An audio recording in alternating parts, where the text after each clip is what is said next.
काटे लगबे घीरी काटे लगबे काटे लगबे काटे लगबे घीरी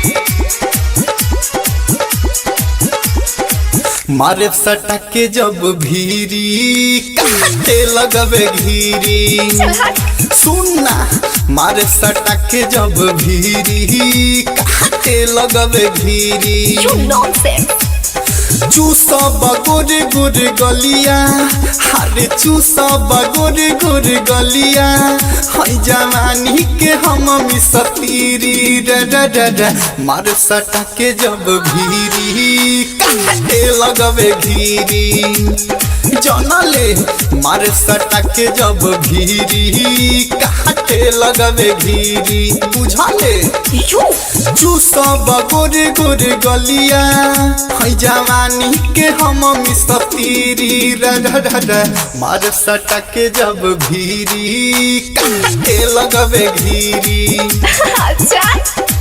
मारे सटके जब भीरी काटे लगबे घीरी अरे बरगनी रे डीजे मनीष काटे लगबे घीरी काटे लगबे काटे लगबे काटे लगबे घीरी वेल्टी रिकॉर्डिंग स्टूडियो मोतिहारी मोतिहारी मोतिहारी तोहर जोबन कटीली चल हट हालांकि अखिया नसीली क्या बोला रे देखी गदरल जवानी चुए मुहमा से पानी ओहो तोर जोबन कटीली लागे अखिया नसीली देखी गदरल जवानी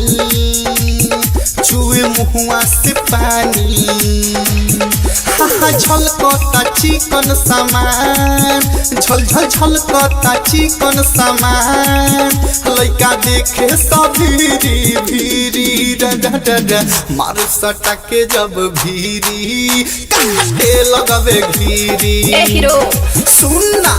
मार सटके जब भीरी काटे लगबे घीरी तेरे को समझ नहीं आता क्या काटे लगबे घीरी डीजे मनीष रक्सौल काटे लगबे काटे लगबे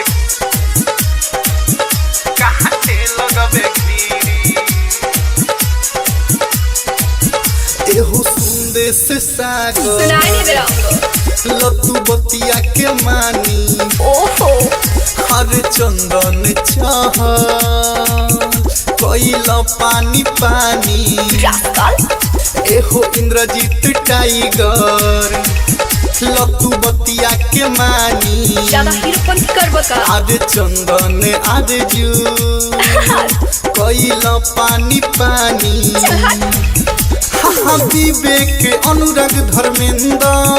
आरे विवेक अनुराग धर्मेंद्र झारदी हंस तोहर गिरी मार सटके जब भीरी काटे लगबे घीरी यू नॉनसेंस सुनना मार सटके जब भीरी काटे लगबे घीरी रास्कल चूसा बगोरे गोरे गलिया रे चूसा बगोरे गोरे गलिया हई जवानी के हम मिसतीरी मार सटके जब भीरी काटे लगबे घीरी अच्छा मार सटके जब भीरी काटे लगबे घीरी बुझलू सुनाई नहीं दे रहा हमको वेल्टी रिकॉर्डिंग